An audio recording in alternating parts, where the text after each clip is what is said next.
Lawrence, tell me if you've heard this before. A big Wall Street buckety-buck, a big business guy, being wooed to run for the highest office in the land, the presidency of the United States. Jamie Dimon, the latest to get some Wall Street tongues wagging that maybe he'd make a fine presidential candidate.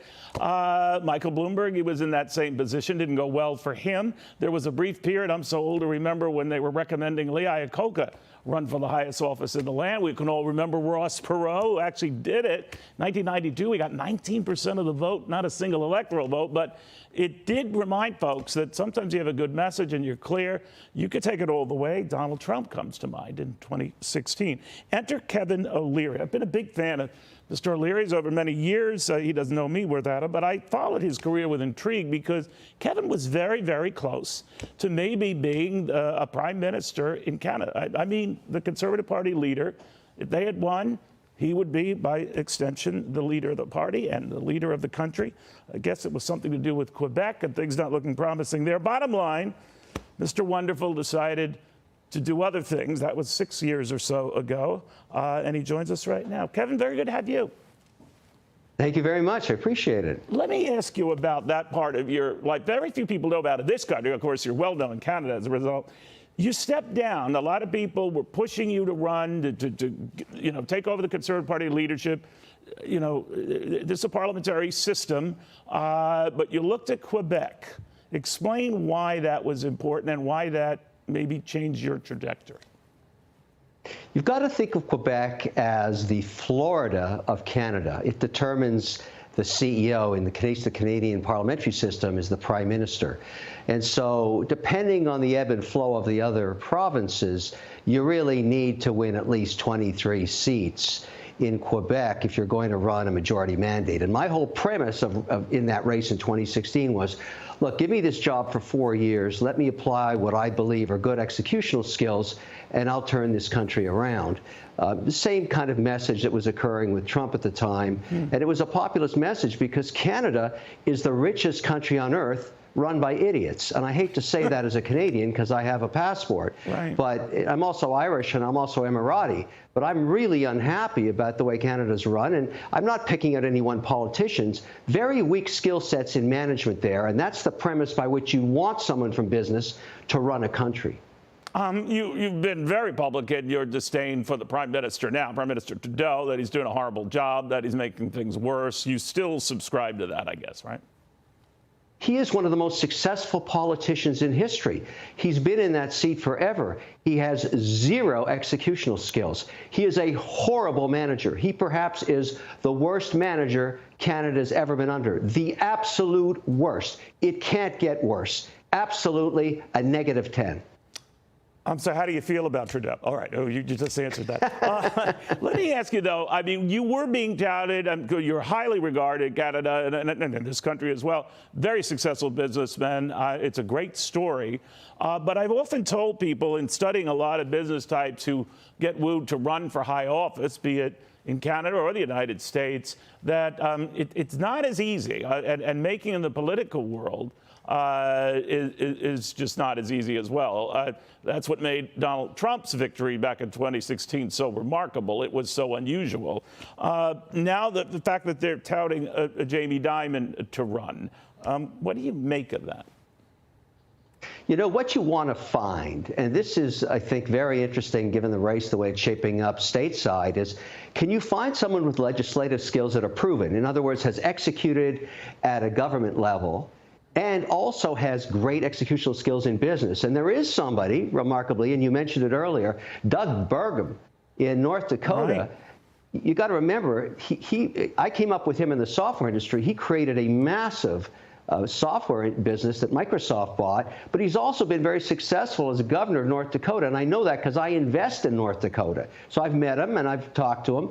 He's the kind of, skill set on both sides of the equation. Now, I don't think he's well known yet, but when people start saying, wait a second, this guy's a legislator and he's got executional skills in business, maybe that's the kind of person that would really work well in government versus taking somebody right out of business and saying, go figure out how legislation works, because that is also a tricky game. But in Burgum, you got both, so maybe he's going to be an interesting candidate. You know, I remember when Lee Iacocca was being touted, run for president. He was very popular with the turnaround at Chrysler, and I can remember talking to him sometime after that, saying, well, why didn't you pull the lever and run? Some of the polls look very good for you. He said, well, I wouldn't be a good politician, and with politics, there's a lot of wheeling and dealing.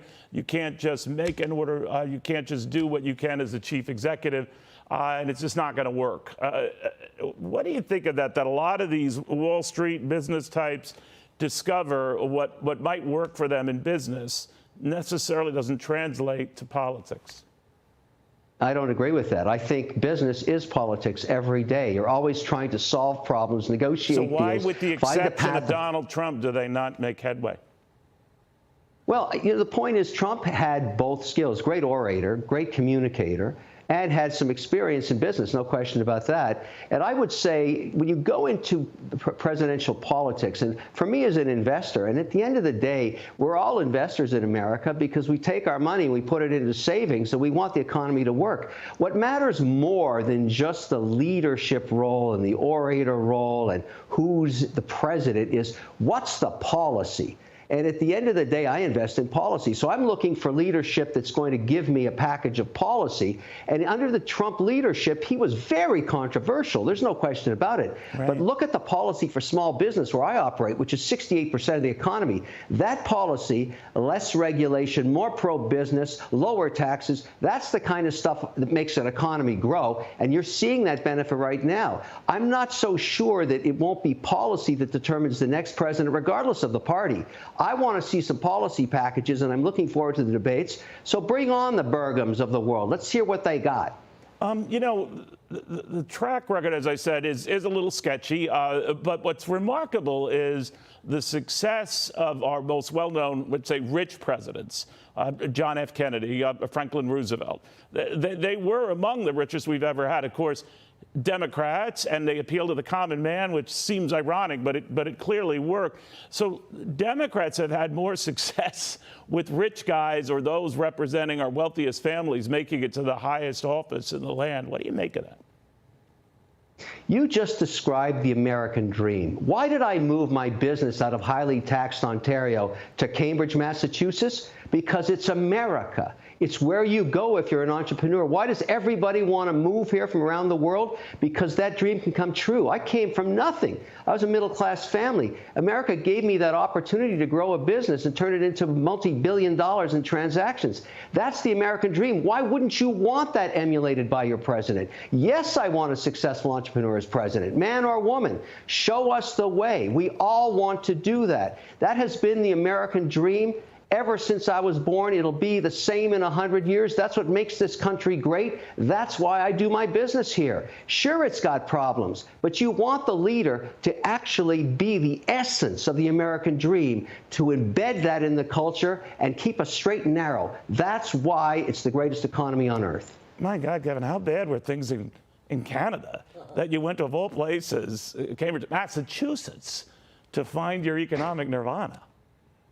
I'm not in Massachusetts anymore. Elizabeth Warren kicked me out. She kicked me out, and I moved to Florida, where every entrepreneur is embraced, and Texas. That's where I invest now. I love the competition of states. I like the fact that 3,000 license plates a month moved to Florida out of New York. Everybody's leaving Massachusetts because they can after the pandemic. California, they're not even doing business.